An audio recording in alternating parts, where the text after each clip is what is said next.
Hey Capshovians, mark your calendars for January 23rd and 24th as we bring you the first ever Capshovians Live in Orlando.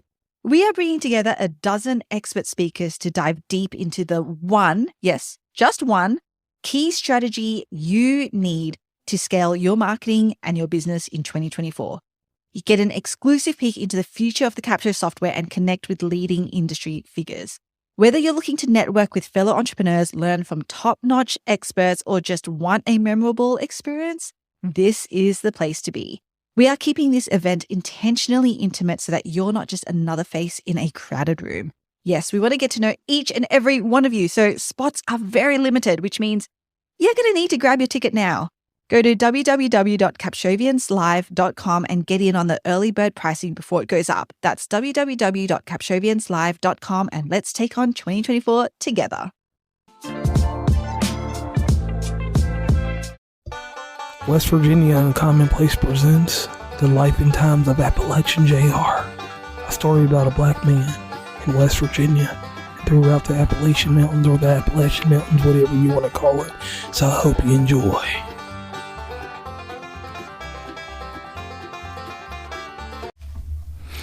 Now, the second episode inside the Life and Times of Appalachian Jr goes off just like this. We're going to talk about sausage gravy.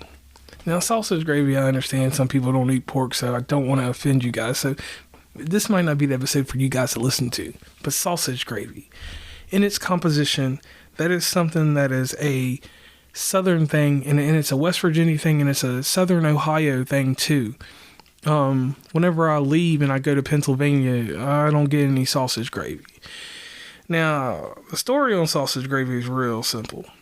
It's real simple. And I had to do this episode for this one because it is a staple for the food. You know, everybody, we actually don't even say sausage and gravy. We just say biscuits and gravy. It's something that if you don't know the terminology, then you don't know. Now, real simple. All you got to do is have your sausage, whatever one you want, hot or mild. Have you a third cup of some flour, maybe 3 to 4 cups of whole milk, make it taste better. Half a teaspoon of seasoned salt, and 2 tablespoons of pepper, or just like we do, and then your biscuits or whatever. You cook all that stuff together. Now, with those ingredients, you can touch them up and do them how you want. We just do whatever. Now, the reason for an episode of this is because of this. We have sausage gravy at restaurants out here, and sausage gravy at Tutors is different than sausage gravy from Hardee's, and it's even different than sausage gravy from McDonald's, because the sausage gravy you get from McDonald's, I can probably tell you, nah. But let me give you the story about sausage gravy and me. I told you about how we go to town. Now, in some instances, when I meet up with people that aren't from the area, or just any type of like morning setting that I'm going to do with someone, I will ask if I'm eating somebody for breakfast or blah, blah, blah, do they have gravy and biscuits or sausage gravy? I personally myself do not eat a lot of biscuits. I don't care too much for bread all the time. But the sausage gravy's got to be on point. It can't be bland or nasty. So when I go to Charleston, for instance, I know I got Hardee's, I got Tutors, and anybody that has a Hardee's knows what that sausage gravy tastes like. It can't be too much different than what it is from Virginia to North Carolina with sausage gravy. But when you go to our mom and pop places like Tutors, each sausage gravy is not equal. And I'm basing this on what type of sausage they use. I love Gano sausage, and Gano sausage has a certain taste to it that not everyone has. And even at home, when I'm eating at home sausage gravy, the sausage that we get from the pigs that are slaughtered and different things like that, that sausage gravy that you make at home with those homemade biscuits hits way harder than anywhere else. Now, the design of this is that when you do sausage gravy and biscuits, it eliminates the need for a lot of extra stuff, because sometimes you can just do that up, fry some eggs. I like my eggs over medium, and then however you like your eggs, eat them. But if you eat your eggs scrambled, that's a different story for another day. But here's the deal.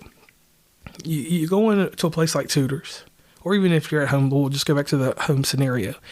At home, and you got that skillet going, You didn't already cook the sausage, so you already got the good flavor in there. And you throw in your batter, your mixture that you're going to do for that sausage gravy, and you crumble up the sausage after you cooked it. You keep some sausage to eat, and you put some in there. And you get that stuff whipping up real good. Whip it real hard, Rick Ross style. And, the what you're cooking in that cast iron, it has a enhanced flavor in it. And if you don't know about cooking and you don't know about cast iron, that's a whole other thing I'll have to do in the future. But them biscuits, you gotta make sure they're good when it's home style. But if you're at a restaurant, we'll just go with Tutors for instance. You get at Tutors between 5 and 7 o'clock in the morning, you're going to get the best sausage gravy of your life. You get there about between 9 and 11, you are going to lose some flavor and flair when it comes to what you're doing. And that's a harsh reality. So, get your sausage gravy at Tutors, sit down with it over medium egg. And I've noticed I eat my stuff separate because I'm one of the people that got them issues where I like my stuff to be separated here, and there. And got the eggs on the side, blah, blah, blah, blah, blah. No bacon because I got enough pork in my life. High blood pressure is already what I'm assuming and what I'm keeping in life.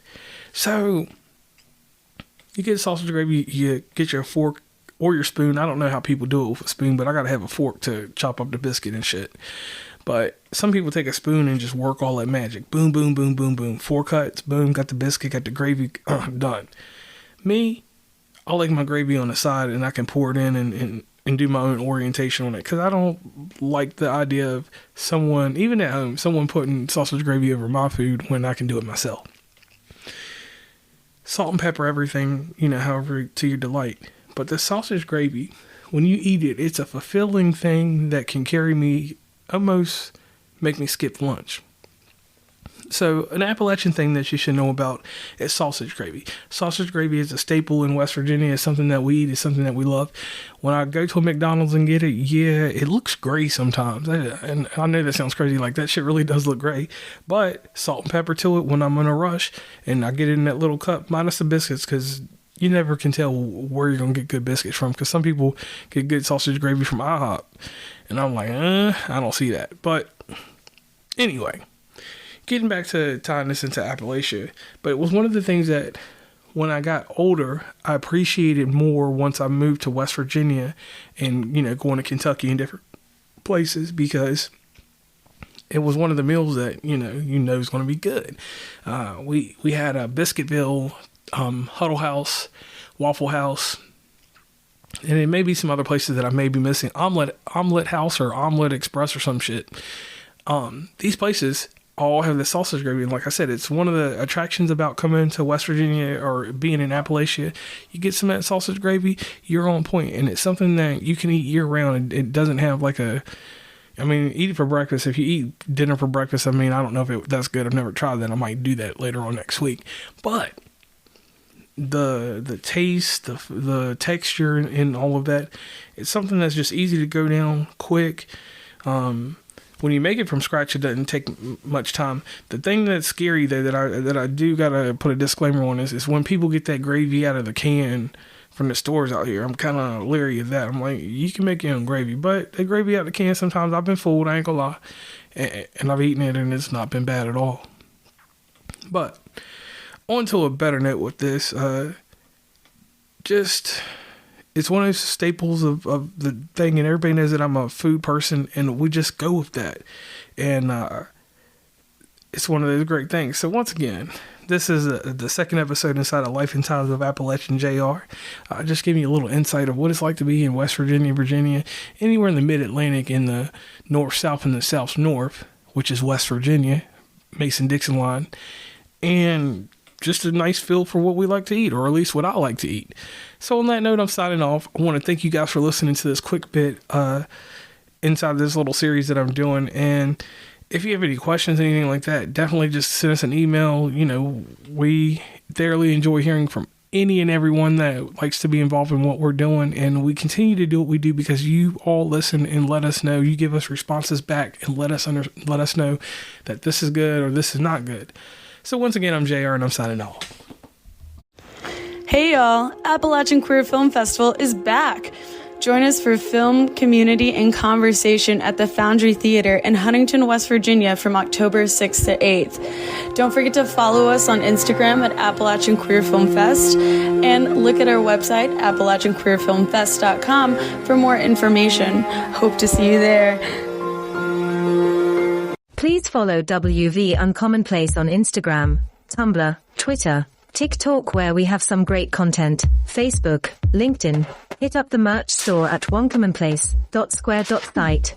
Join the email list from the website, and rate, subscribe, and give feedback from your favorite podcatcher. And lastly, thanks for listening, and tune into the next episode.